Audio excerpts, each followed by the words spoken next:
وفي الوقت اللي زمايلي كانوا بيسهروا فيه الوقت متأخر من الليل وبيلعبوا ألعاب الفيديو، أنا كنت برسخ لنفسي عادات نوم مفيدة وألزمت نفسي بالخلود للنوم كل ليلة في وقت مبكر، ودي أول عادة بدأتها. وبدأت ألزم نفسي بترتيب غرفة نومي وأخليها مرتبة ومنظمة، ودي ثاني عادة ألزمت نفسي بيها.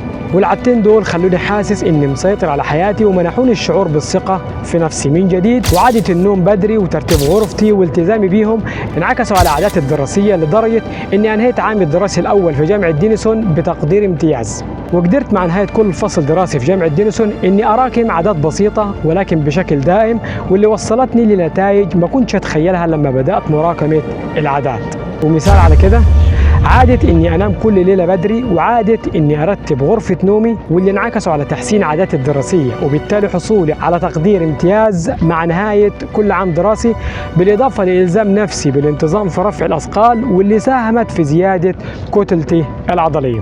لما وصلت العام الدراسي الثاني في الجامعة قدرت اني اكون واحد من الرماة الاساسيين في فريق بيسبول للجامعة، ومع استمراري في الزام نفسي بالعادات وصلت للسنة الثالثة ليا في الجامعة، وزمايلي هم اللي اختاروني بنفسهم عشان اكون قائد فريق البيسبول. وفي نهاية الموسم للسنة الثالثة في جامعة دينيسون تم اختياري في فريق الولايات المجمع. ورغم اللي حصل معي ده كله الا ان العادات اللي الزمت نفسي بيها طوال فترة دراستي في اول 3 سنين في الجامعة اكبر تأثير ليهم كان في السنة الرابعة والاخيرة ليا في الجامعة، لما تم اختياري للانضمام لفريق الجامعيين على مستوى أمريكا برعاية مجلة ESPN. كل الهدف من ذكر اللي حصل معايا من لحظة إصابتي بمضرب بيسبول لحد رجوعي للملاعب وتحقيقي لبعض الإنجازات اللي ذكرتها، إني أوصل لك معلومة بسيطة، وهي إني حققت أقصى ما تتيحه قدراتي لي. وعندي إيمان بأن المفاهيم اللي هستعرضها في كتاب العادات الذرية هتساعدك في تحقيق أقصى ما تتيحه قدراتك أنت كمان، لأننا كلنا بنواجه تحديات في حياتنا. لأن إصابتي بمضرب بيسبول في بداية حياتي علمتني إن التغييرات اللي بتبان لك إنها بسيطة وغير مهمة في البداية هتتراكم وتتحول لنتائج مذهلة لو إنك التزمت بيها لسنين طويلة. وده لأن جودة حياتنا بتعتمد على جودة عاداتنا، وده معناه انك لو التزمت بنفس العادات فطبيعي انك توصل لنفس النتائج، لكن لو التزمت بعادات افضل هيكون اي شيء في المستقبل ممكن بالنسبة لك، ومفيش حاجة اسمها مستحيل. وكلمة اخيرة الكاتب هنا بيقولها ان الاشخاص اللي بيحققوا نجاحات ما بين يوم وليلة مش كتير، وبيقول انا شخصيا ما اعرفش الكثير منهم، وانا بالتأكيد مش واحد منهم. والطبيعي انه مفيش لحظة واحدة بتكون فارقة في حياة شخص معين، ولكن نقدر نقول ان في لحظات كتير ممكن تؤدي لتطور تدريجي، وبالتالي سلسلة طويلة من المكاسب والنجاحات البسيطة بعدها ممكن توصل للنجاح والمكاسب المبهرة. ازاي العادات بتشكل هويتك، وازاي هويتك بتشكل عاداتك، وهنعرف كمان الفرق في تغيير العادات بداية من الهوية وصولا للنتائج، وتغيير العادات بداية من النتائج وصولا لتغيير الهوية، وانهي طريقة منهم الافضل. فيلا بينا. في البداية خلينا نسأل نفسنا سؤال، واللي هو ليه سهل علينا اننا نكرر عاداتنا السيئة وصعب علينا اننا نبدأ او نكون عادات حسنة وجيدة؟ والإجابة هي إنه دائما بيكون من الصعب على النفس إنها تحافظ على استمرارية العادات الحسنة لأكثر من يوم، حتى رغم اجتهادك وتحفيزك لنفسك أو تحفيز اللي حواليك ليك. فمثلا عادة زي انك تروح الجيم او انك تدون يومياتك، فالعادات دي ممكن انها تكون معقولة لو مارستها لمدة يوم، يومين، اسبوع او حتى شهر، ولكن بعد فترة اللي في العادة ما بتكونش طويلة بتتحول لعبء ثقيل عليك. والكلام ده بينطبق على العادات السيئة لما تترسخ وتكون عادة من العادات اللي ترسخت عندك، وبالتالي بيكون من الصعب عليك انك تقلع عنها او حتى انك تغيرها. زي انك بتكون شخص مدخن شره، او عندك عادة التسويف وكل حاجة بتقول عليها خليها لبكرة، او انك بتسرف في مشاهدتك للتلفزيون او مواقع التواصل الاجتماعي من يوتيوب وفيسبوك وانستغرام وغيرها من منصات التواصل الاجتماعي. وسواء كانت العادات اللي انت عايز تكونها حسنة او عادة سيئة وعايز تتخلص منها، خلينا اقول لك ان اللي بيوقفك عن التغيير هنا سببين. اولهم انك بتحاول تغيير الاشياء الخطأ مش الاشياء اللي المفروض تغيرها، والثاني انك بتحاول تغيير عاداتك بطريقة غلط. والكاتب هنا بيقول ان التغيير بيتم على 3 مستويات، اما على مستوى النتائج او على مستوى العمليات او على مستوى الهوية. ومعنى التغيير على مستوى النتائج ان التغيير بيكون معني بالمحصلات، زي انك عايز تخس او عندك رغبة في نشر كتاب كتاب أو إنك عايز تفوز ببطولة وغيرها من الأهداف اللي بتحطها لنفسك. وبالنسبة للتغيير اللي بيبقى على مستوى العمليات فده بيكون معني بتغيير عاداتك وأنظمتك، وده الخطوات والقرارات اللي بتاخدها وانت في طريقك لتغيير أو تكوين عادة. والنوع الثالث من التغيير هو تغيير هويتك، وده بيكون معني بتغيير معتقداتك، زي انك تغير نظرتك للعالم او نظرتك لصورتك الذاتية عن نفسك او نظرتك بخصوص الأحكام اللي بتصدرها على الناس. وفي كل الأحوال تغييرك لعادة وتكوينك لعادة جديدة بيتم على 3 مستويات، واللي هي إما إنك تبدأ من النتائج مرورا بالعمليات اللي هتقوم بيها في طريقك للوصول للأهداف اللي أنت حاططها لنفسك، اللي في النهاية هتوصلك لتغيير هويتك، أو إنك تبدأ من رغبتك في تغيير هويتك وبالتالي تقوم بإجراء تغيير على مستوى العمليات اللي في النهاية هتوصلك للنتائج اللي عايز توصلها. وملخص الجزئية دي، النتائج هي الأهداف اللي بتكون عايز توصلها لما تكون عايز تكون عادة حسنة أو تتخلص من عادة سيئة، والعمليات هي الخطوات اللي بتقوم بيها أو بتلزم نفسك بيها وانت في طريقك لاكتساب عادة جديدة أو التخلص من عادة سيئة. والهوية هي اقتناعك اللي بيخليك تبدأ تغير عادة سيئة وتكتسب عادة جديدة، أو اقتناعك اللي بتوصل له من بعد وصولك للنتيجة اللي كنت عايز تحققها. وعلى فكرة سواء كان تغييرك لعادة سيئة أو بنائك لعادة جيدة بدأ بأسلوب النتائج ثم العمليات ثم الوصول للهوية، أو كان تغييرك لعادة سيئة أو بنائك لعادة جديدة بادئ من الهوية ثم العمليات اللي هتقوم بيها عشان توصل في النهاية للنتائج اللي عايز توصلها، فالطريقتين مفيدين. وعشان نكون صراحة مع بعض، سواء بدأت بتغيير عاداتك أو اكتسابك لعادات جديدة بداية من النتائج وبعدها قمت بالخطوات اللي هتوصلك للهوية اللي عايز توصلها، أو إنك بدأت بتغيير هويتك وبعدها قمت بالخطوات اللي هتوصلك للنتائج اللي عايز توصلها، فالطريقتين كويسين. ولكن أغلب الناس اللي بيبدأوا تغييرهم لعادات أو اكتسابهم لعادات جديدة من النتائج مرورا بالعمليات اللي هيقوموا بيها عشان يوصلوا لمرحلة تغييرهم للهوية أو تكوين هوية جديدة، بيتجاهلوا عنصر مهم واللي هو معتقداتهم الكامنة خلف أفعالهم، لأنهم ما بيغيروش الطريقة اللي بيشوفوا نفسهم بيها وما بيدركوش إن هويتهم القديمة ممكن إنها تخرب عليهم خططهم الجديدة للتغيير وتكوين هوية جديدة. وورا كل نظام من الأفعال نظام من المعتقدات، والكلام هنا واحد سواء كنا بنتكلم عن الأفراد أو المؤسسات أو حتى المجتمعات، بمعنى إنه في مجموعة من المعتقدات والافتراضات بتشكل أي نظام، ودي بتكون بمثابة الهوية الكامنة خلف العادات. وعشان كده السلوك اللي هتمارسه لازم يكون متوافق مع ذاتك ومقتنع ومؤمن بيه، لأن السلوك اللي هتمارسه لو مش متوافق مع ذاتك ومش مؤمن بيه مش هيتكتب له البقاء. فمثلا ممكن انك تكون حابب انك تكون شخص غني، ولكن لو كانت هويتك هوية شخص بينفق اكتر من اللي بيكسبه، فانت كده بنظام صرفك ده هتنجرف نحو انفاق المال بدل من ربحه. ومثال تاني ممكن انك تكون عايز تستمتع بصحة جيدة وعايز تبقى شخص رياضي، ولكن لو وصلت منح اولوياتك للراحة على حساب الانجاز والتدريب واتباع النظام الصحي، فانت هتميل للراحة بدل من ملك للتدريب البدني وانك تروح النادي او الجيم عشان تحصل على جسم رياضي وصحة افضل. وفي الحالتين اللي ذكرتهم لك سواء كنت عايز فلوس او عايز صحة، هيكون من الصعب عليك انك تغير عاداتك طالما انك ما غيرتش معتقداتك الكامنة اللي وصلتك لسلوكياتك السابقة اللي بتحاول حاليا انك تغيرها، لان في الحالة دي انت عندك هدف عايز توصل له ومعك خطة جديدة ولكن ما غيرتش اللي انت عليه، فبالتالي التغيير للافضل او التخلص من عاده سيئه مش هيحصل. وخلينا اقول لك ان الصوره القصوى للتحفيز الداخلي بتتحقق لما تكون العاده جزء من هويتك، وفكره انك تقول عايز احقق شيء معين مختلف تماما عن انك تقول انا من نوعيه الاشخاص اللي بتؤمن بالشيء ده، بمعنى انه كل ما كنت فخور بجانب معين من هويتك هيبقى عندك دافع كبير عشان تحافظ على العادات المرتبطه بالهويه دي. فمثلا لو كنت فخور بصحتك وشكل جسمك هتكون حريص على انك تاكل اكل صحي وتعمل الفحوصات الطبيه الدوريه اللازمه وتمارس الرياضه بشكل مستمر، لانه بمجرد ما يكون الفخر جزء من هويتك هتكافي عشان تحافظ على بقاء واستمرار الفخر ده عندك. لانه في البدايه ممكن انك تبدا هوايه عن طريق انك تحفز نفسك او ان حد يحفزك، وساعتها السبب الوحيد اللي هيخليك تتمسك بالهويه الجديده وتستمر انك تخليها جزء من هويتك.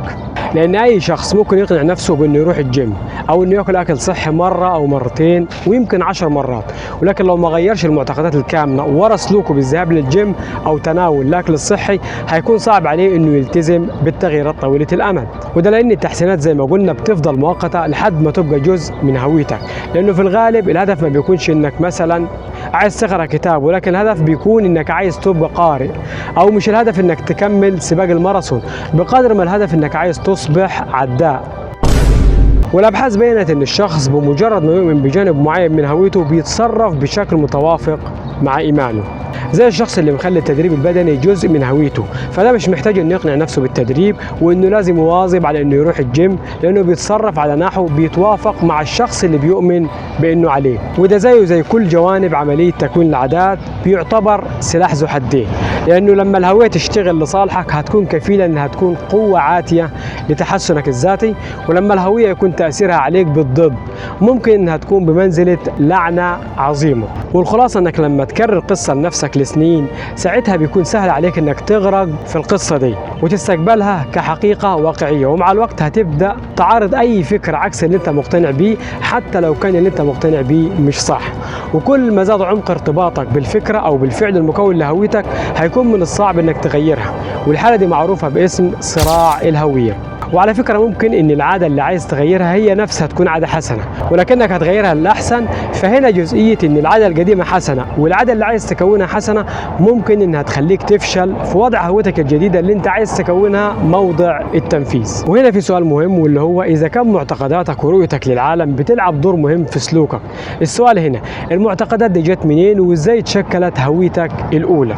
في الحقيقة الهوية بتيجي من عاداتك، لأنك ما بتتولدش متعلم معتقدات، لأن كل معتقداتك بتكون مكتسبة من خلال خبراتك. بمعنى تاني، عاداتك هي الكيفية اللي بتجسد بها هويتك، يعني لما ترتب سريرك كل يوم فانت كده بتجسد هوية الشخص المنظم، ولما تتدرب كل يوم فانت هنا بتجسد هوية الشخص الرياضي، وكل ما قررت سلوك بتزود من تعزيزك للهوية المرتبطة بالسلوك ده. وعلى فكرة هويتك الحالية اللي انت مصدقها لان عندك دليل على صحتها بتزيد كل ما زاد عدد الأدلة على صحتها عندك، وبالتالي بتزيد قوة إيمانك بيها، وبالتالي صعوبة تخليك عنها وبدايتك لعادة أو هوية جديدة. فمثلا لو كل يوم رحت للجيم حتى في أصعب الظروف ورغم كل مشغولياتك فانت كده عندك دليل على انك ملتزم بتحسين لياقتك البدنيه.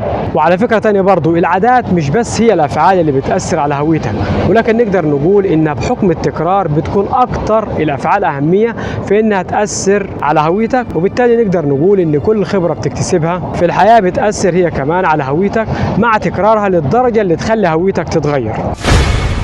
واي شخص في عمليه تطوره بيمر بعمليه تطور تدريجيه، لان الفرد ما بيتغيرش بلمسه من عصايه سحريه مره واحده او قرار واحد يحوله لشخص جديد، ولكن التغيير بيكون شيء فشيء، يوم ورا يوم، عاده ورا عاده.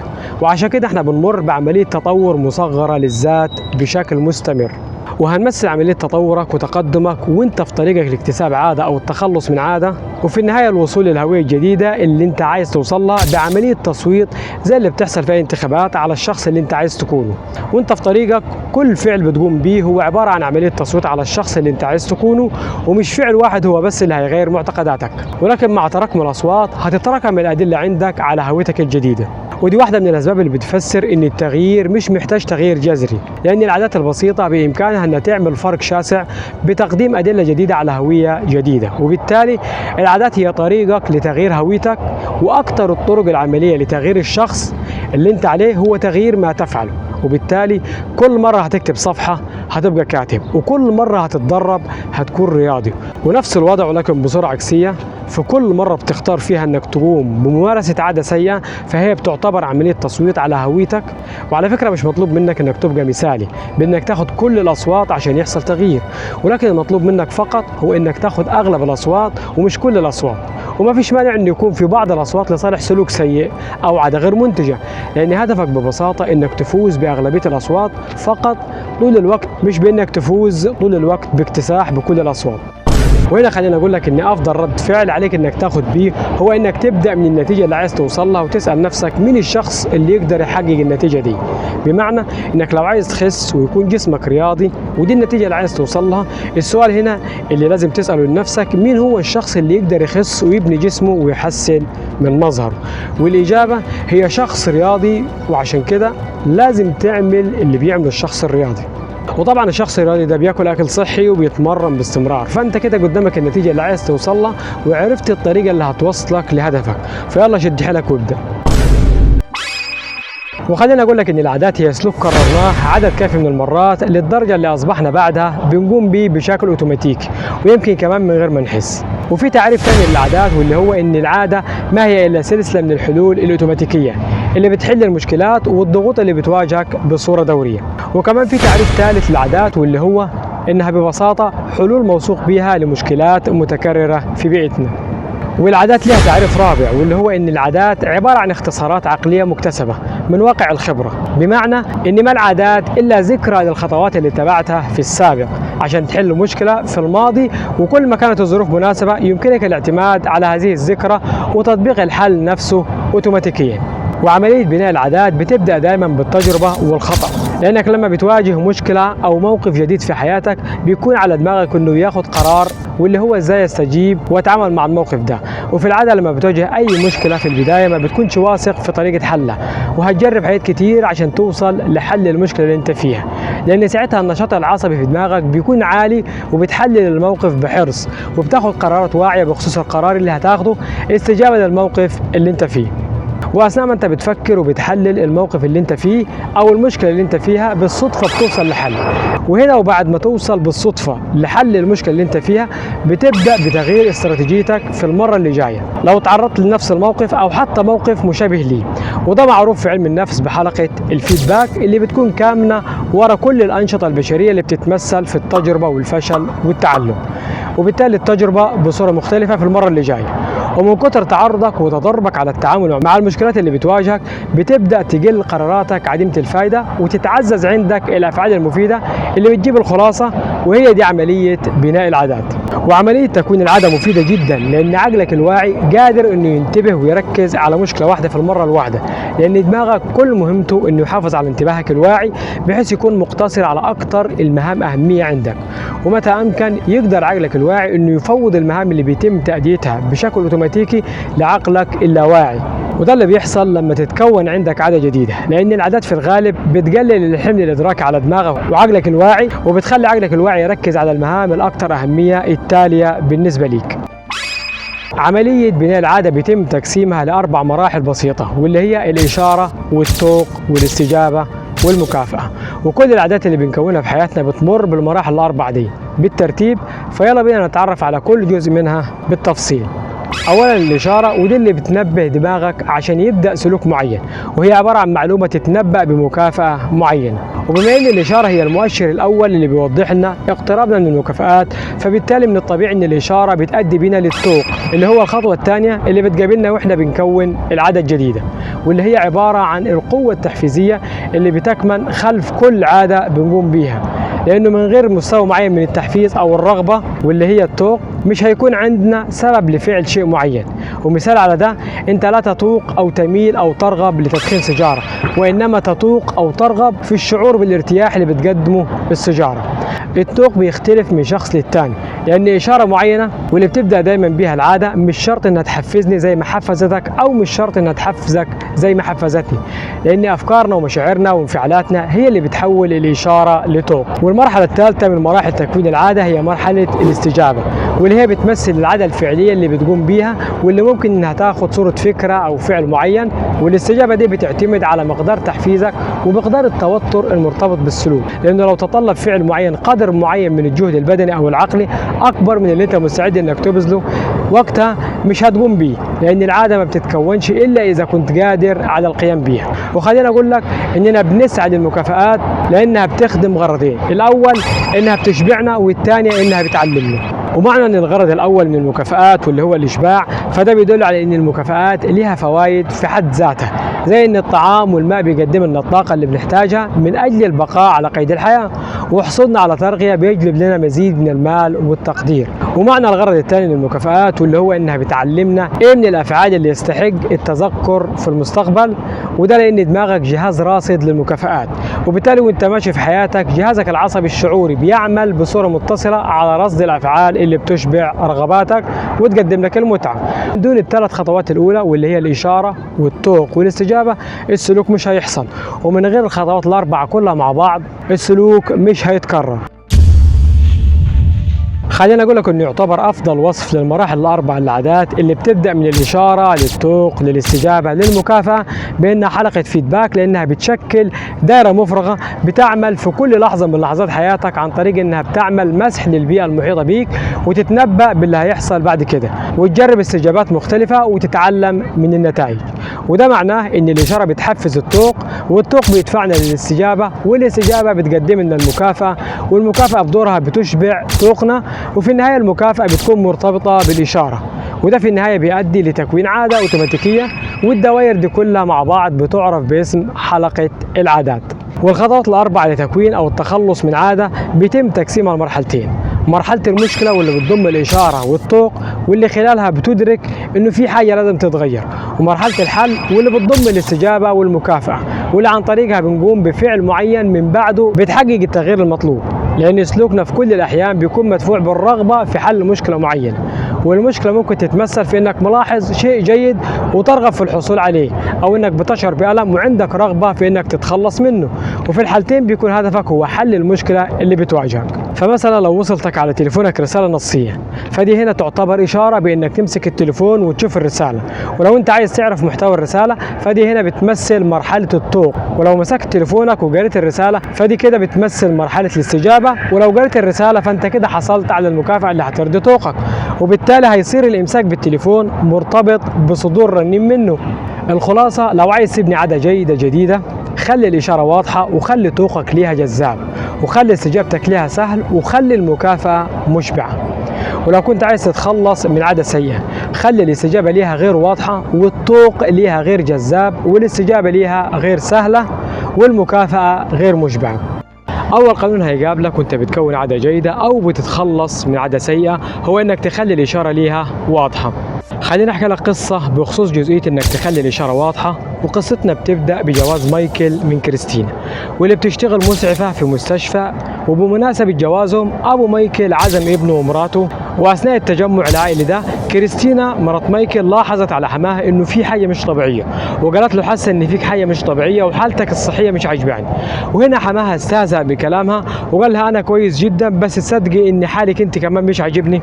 ولكن كريستينا اصرت على ان حماها في حاجه مش طبيعيه ولازم يروح المستشفى حالا، وفعلا كان عندها حق، لانه خلال ساعات حماها خضع لعمليه جراحيه انقذت حياته، لانه بعد ما تم الكشف عليه لما اصرت مرات ابنه على انه لازم يروح المستشفى اتضح انه كان بيعاني من انسداد في شريان رئيسي، وكان هيتعرض لازمه قلبيه لو ما كانش سمع الكلام وراح المستشفى.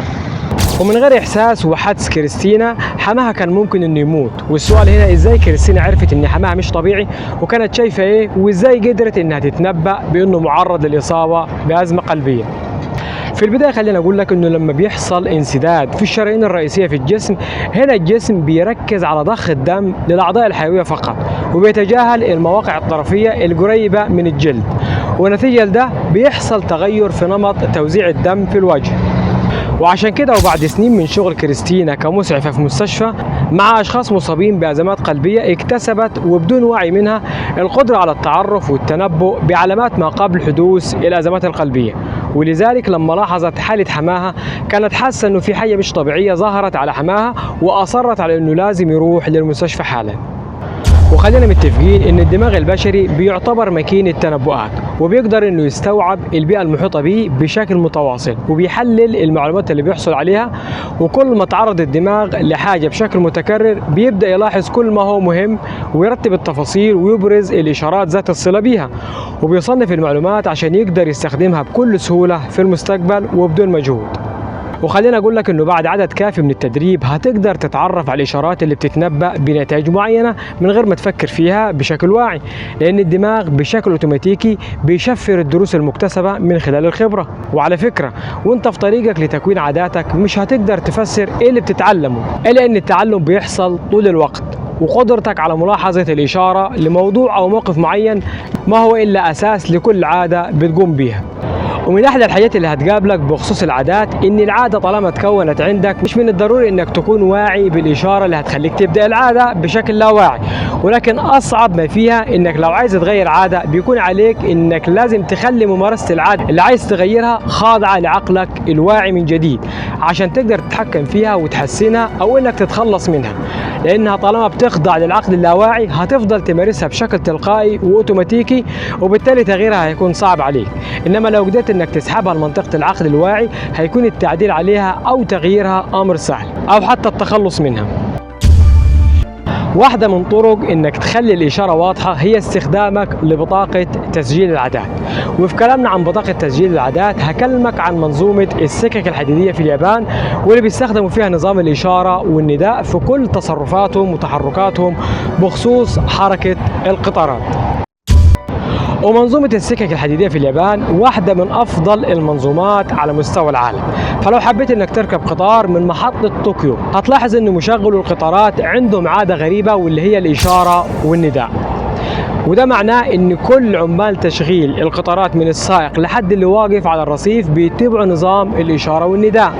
زي ان القطار اول ما يمر باشاره خضراء ساعتها بيشير مشغل القطار للاشاره ويقول الاشاره خضراء، ولما يدخل القطار او يخرج من محطه بيشير مشغل القطار ويصيح بالسرعه المحدده انه يلتزم بيها، واللي بتكون ظاهره على مؤشر السرعه قدامه، وانه غادر حسب الجدول الزمني المحدد، ويذكر وقت المغادره. وعلى الرصيف كل الموظفين المسؤولين عن القطار على امتداد الرصيف وقبل مغادرة القطار يصيحوا بأن كل شيء سليم. وده معناه ان كل تفصيلة بتخص العادة بيتم تحديدها والإشارة ليها، والعملية دي معروفة بأسلوب الإشارة والنداء، وهي منظومة السلامة اللي تم تصميمها بهدف تقليل الأخطاء. وموضوع الإشارة والنداء ممكن إنه يبان إنه أمر سخيف، إلا إنه بيعمل بنجاح عظيم. وأسلوب النداء والإشارة قلل من الأخطاء بنسبة 85% ومنع الحوادث بنسبة 30% في اليابان. وأهم فائدة في أسلوب النداء والإشارة هو إنه بيرفع مستوى الإدراك من المستوى اللاواعي للمستوى الواعي. وكل ما أصبح أسلوب النداء والإشارة سلوك أوتوماتيكي هيدخل في اللاواعي عندك وهتمارسه بدون تفكير في المرات اللي جاي. وعشان تصنع بطاقة عاداتك اعمل لك قائمة بعاداتك اليومية. وفي الحقيقة ما فيش عادة حسنة وعادة سيئة، ولكن في عادة فعالة وعادة غير فعالة. وده معناه ان اهمية العادة بتكمن في حل مشكلة ما.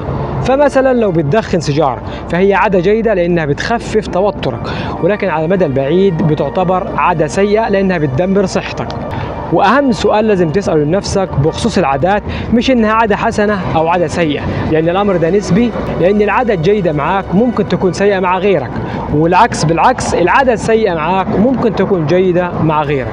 واهم مثال بخصوص الجزئية دي، لو افترضنا انه معنا شخصين، واحد فيهم عايز يخس والتاني عايز يزود وزنه، فهنا عادة الاكل بكثرة هتوضح لك ان حسبة ان العادة سيئة او حسنة بتختلف من الشخص اللي عايز يخس عن الشخص اللي عايز يزود وزنه. وبالتالي السؤال الأهم هو هل العادة دي هتساعدني اني اكون الشخص اللي عايز اكون عليه ولا لا؟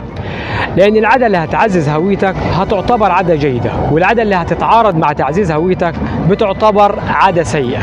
واول خطوة لتغيير عاداتك السيئة هي انك تراقبها وتحددها، ولو حسيت انك عايز تغيرها جرب استعمال نظام الاشارة والنداء، وقول بصوت عالي على الفعل اللي بتفكر تقوم بيه والنتيجة اللي هتترتب عليه.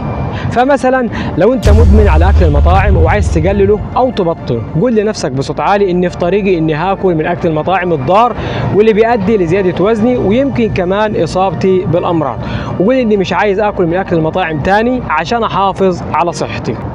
والمفيد في الطريقة دي ان سماع عاداتك السيئة بصوت عالي بيخلي عواقبها ملموسة وواقعية اكتر، وبتحسسك بالذنب تجاه العادة السيئة، وبالتالي هتساعدك في الاقلاع عنها. واستخدامك لاسلوب الاشارة والنداء او بطاقة تسجيل العادات هيساعدك في وضع عاداتك في منطقة العقل الواعي بدلا من العقل اللاواعي اللي بتتم فيه العادة بشكل اوتوماتيكي وبدون حاجة لمجهود منك للقيام بيها. وبالتالي تقدر انك تعدل العادة وتحسنها او انك تغيرها من الاساس او تتخلص منها ان كانت عادة سيئة.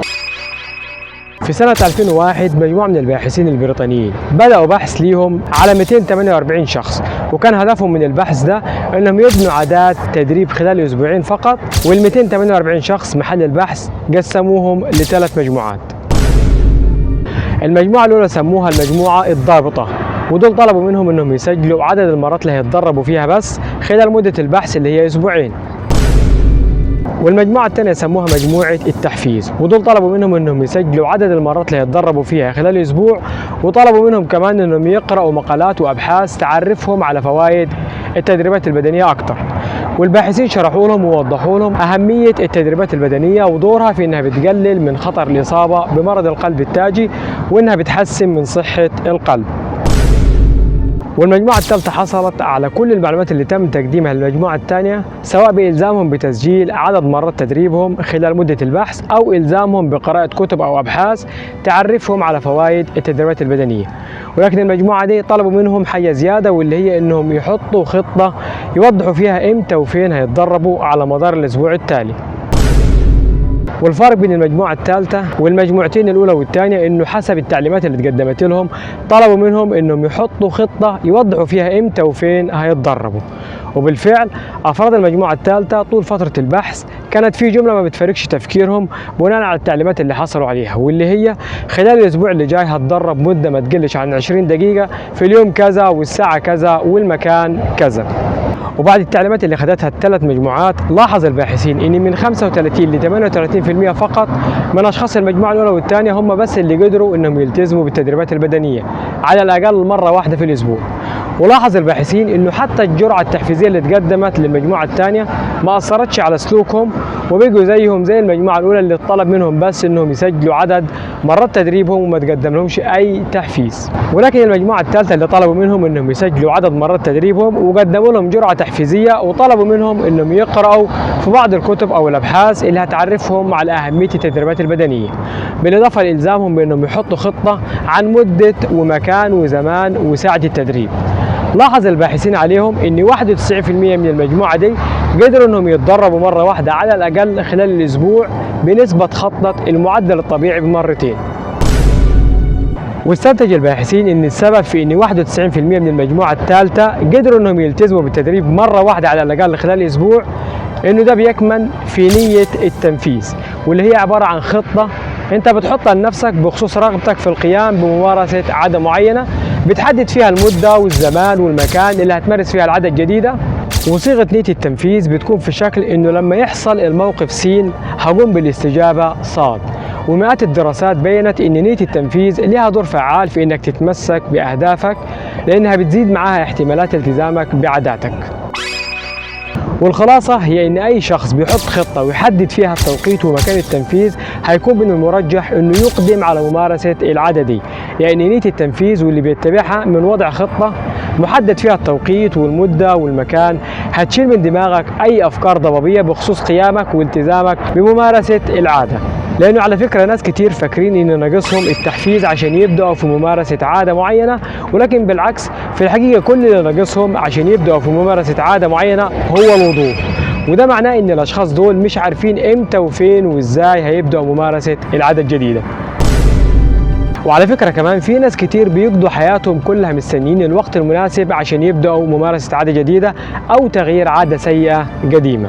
وعلى فكرة كمان لو حطيت الخطة استنادا لنية التنفيذ عندك لازم انك ما تستناش انه يجيلك الالهام او انه يكون عندك شغف عشان تبدأ، ولكن كل اللي عليك انك تبدأ في تنفيذ الخطة اللي انت حاططها وحددت فيها اهدافك وخطواتك، وخلي لسان حالك وانت بتنفذ خطتك يقول انك هتأدي السلوك الفلاني في اليوم الفلاني والوقت الفلاني والمكان الفلاني والساعة الفلانية.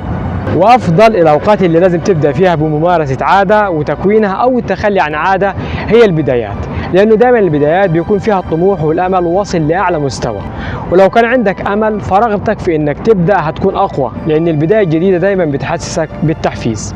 ومن فوائد نيات التنفيذ واللي بناء عليها انت محدد هدفك وطرق تحقيقه انها تساعدك في انك تقول لا للحاجات اللي ممكن انها تعيق تقدمك وتشتت انتباهك وتبعدك عن الطريق الصحيح.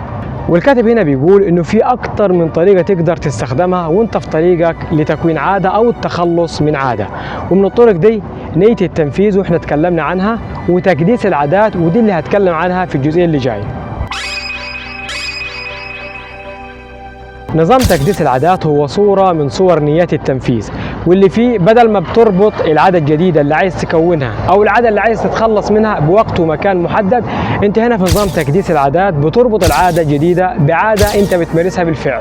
وبالتالي معادلة تكديس العادات هي إنك بعد ممارسة العادة الحالية هتقوم بممارسة العادة الجديدة، زي إنك بعد ما تستيقظ في الصباح هتصب فنجان قهوة ودي العادة الحالية، وبعدها هتمارس العادة الجديدة واللي هي انك هتجلس تتأمل لمدة دقيقة. والسر في نظام تكديس العادات هو انك بتربط العادة الجديدة بعادة انت بتمارسها بالفعل، وبمجرد اتقانك للاسلوب ده هيكون سهل عليك انك تربط اكتر من عادة ببعض، وده هيخليك تستفيد من الشغف والتحفيز الطبيعي اللي بيجي من تتابع السلوكيات والعادات عادة ورا عادة. ودي تعتبر نسخة إيجابية من تأثير ديدرو اللي كلمتك عنه بخصوص عمليات الشراء اللي بتقودك لعمليات شراء متتابعة. وتكديس العادات بيزود من احتمالية التزامك بإحدى العادات عن طريق وضع العادة الجديدة ورا العادة القديمة وربطهم ببعض، وساعتها هتكون العادة القديمة بمثابة إشارة للعادة الجديدة اللي بعدها. لو هنتكلم عن عاداتك الصباحية الروتينية، مثلا بعد ما تصحى من النوم هرتب سريري، وبعد ما ارتب سريري هدخل الحمام، وبعد ما ادخل الحمام هلبس هدوم الشغل، وبعد ما البس هدوم الشغل هشرب فنجان القهوة أو الشاي، وبعد ما اشرب فنجان القهوة أو الشاي هتأمل لمدة دقيقة، وبعد ما اتأمل لمدة دقيقة هكتب قائمة المهام لليوم الجديد، وبعد كتابة مهام اليوم الجديد هبدأ في ممارسة أول المهام اللي وضعتها لنفسي. وتكديس العادات في سلسلة متتابعة بيتيح ليك خلق مجموعة من القواعد البسيطة اللي هترشد سلوكك المستقبلي، ويبان معك الأمر كأنه عندك على الدوام وبشكل مستمر خطة عمل بتحدد الفعل التالي. واهم حاجه لما تستخدم نظام تكديس العادات هو انك تكون سلسله عادات ناجحه تختار فيها الاشاره المناسبه اللي بناء عليها هتنطلق من بعدها في ممارسه عاداتك وخططك. ونظام تكديس العادات بيشتغل معاك لما تكون الإشارة محددة بشكل كبير وقابلة للتنفيذ على الفور، لأن كتير من الناس بيختاروا إشارات مبهمة أكتر مما ينبغي. والكاتب هنا بيقول: أنا شخصيا وقعت في الخطأ ده لما ألزمت نفسي بإني أمارس تمرينات الضغط، ووقتها العبارة اللي استخدمتها لربط تمرين الضغط بروتيني اليومي كانت فضفاضة، لأني قلت لما أخذ استراحة لتناول وجبة الغداء هعمل 10 تمرينات ضغط، ومن الوهلة الأولى الأمر يبان إنه معقول، ولكن الإشارة ما كانتش واضحة هل هعمل تمرينة الضغط قبل أو بعد وجبة الغداء، وهتمرن وفين. وبعد كم يوم من عدم مواظبتي على أداء 10 تمرينات ضغط قررت إني أستخدم عبارة جديدة، وهي لما أغلق الكمبيوتر عشان أتناول وجبة الغداء هلعب 10 تمرينات ضغط جنب مكتبي. وهنا زاد الغموض لأني خليت الإشارة واضحة ومحدد مكانها وزمانها. في مستشفى ماساتشوستس العام في بوسطن في أخصائية اسمها آن سورندايك، جات لها فكرة مجنونة بأنها كانت عايزة تغير من سلوك الموظفين في المستشفى وحتى من سلوك الناس اللي بتتابع في المستشفى بخصوص عاداتهم في الأكل والشرب، بدون ما تكلم حد أو تقنعه بأنه يغير من عاداته في الأكل أو الشرب. وآن سورندايك هي ومجموعة من الباحثين عملوا دراسة استمرت مدة 6 شهور، قدروا بعدها انهم يعيدوا تصميم كافيتيريا المستشفى من حيث الطاولات والثلاجات ومحتوياتهم، وغيروا الطريقة اللي كانت بتتعرض بها المشروبات في كافيتيريا المستشفى سواء في الثلاجات أو على الطاولات. وخلينا اقول لك انه قبل الدراسه اللي عملوها كل الثلاجات اللي في الكافيتيريا كان معروض فيها مشروبات غازيه بس، ولكن بعد الدراسه ضافوا الميه في الثلاجات جنب المشروبات الغازيه، وعملوا حاجه ثانيه واللي هي انهم وزعوا زجاجات الميه جنب الطاولات في الكافيتيريا وفي كل مكان في انحاء الكافيتيريا، وفضلت المشروبات الغازيه زي ما هي في الثلاجات الرئيسيه، والفرق الوحيد هنا ان الميه بقت متاحه في كل مكان.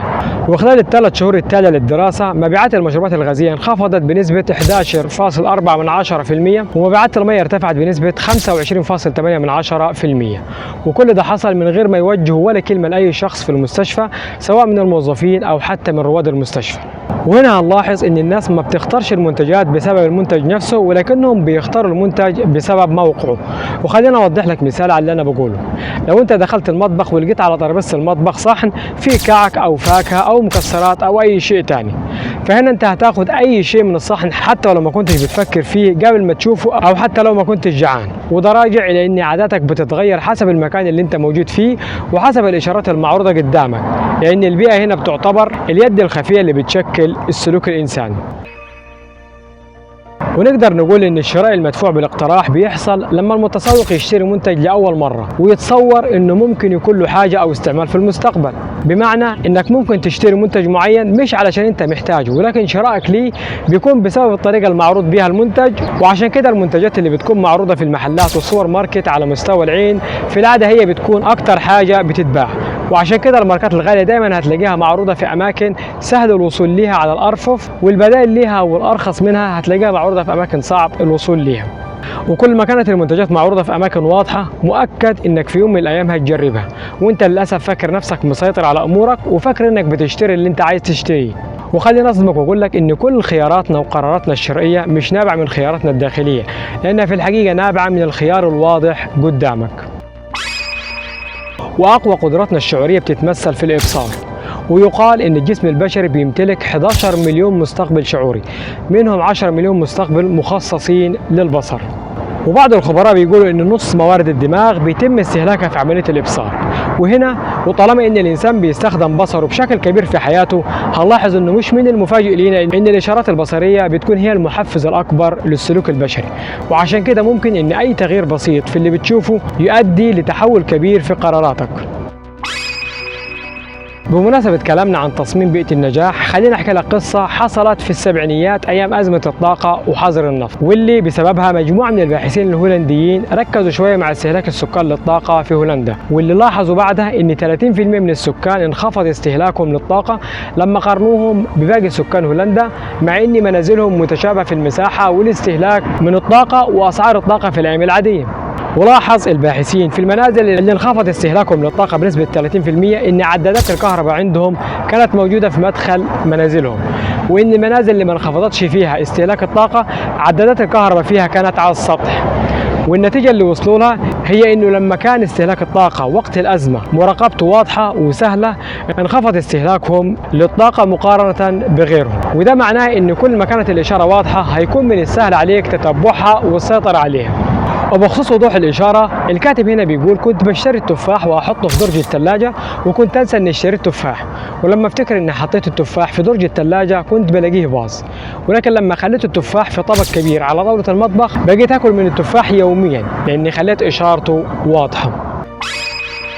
الإشارات اللي بتخليك تبدأ في ممارسة عادة بتحصل بشكل معين، ولكن مع الوقت كون انك تبدأ ممارسة العادة فده ما بيكونش مرتبط بمحفز واحد، ولكنه بيكون مرتبط بالسياق الكامل المحيط بالسلوك من مكان وزمان وأحداث، ودول بيوجدوا روابط مع عاداتك وسلوكياتك، واللي بتكون كل واحدة منهم سياق للعادة، واللي بعدها انت ممكن تقدر تبدأ في ممارسة العادة.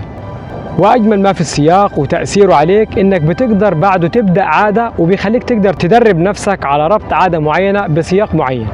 وفي واحدة من الدراسات درب العلماء فيها مجموعة من الأشخاص المصابين بالأرق اللي هو قلة النوم على إنهم ما يدخلوش غرفة النوم إلا لما يكونوا عايزين يناموا، ولو دخلوا على السرير وما جالهمش نوم طلبوا منهم إنهم يطلعوا من غرفة النوم ويروحوا إما غرفة مختلفة أو يقعدوا شوية في البلكونة أو حتى الصالون، وما يرجعوش لغرفة النوم إلا لو حسوا إنهم عايزين يناموا فعلا.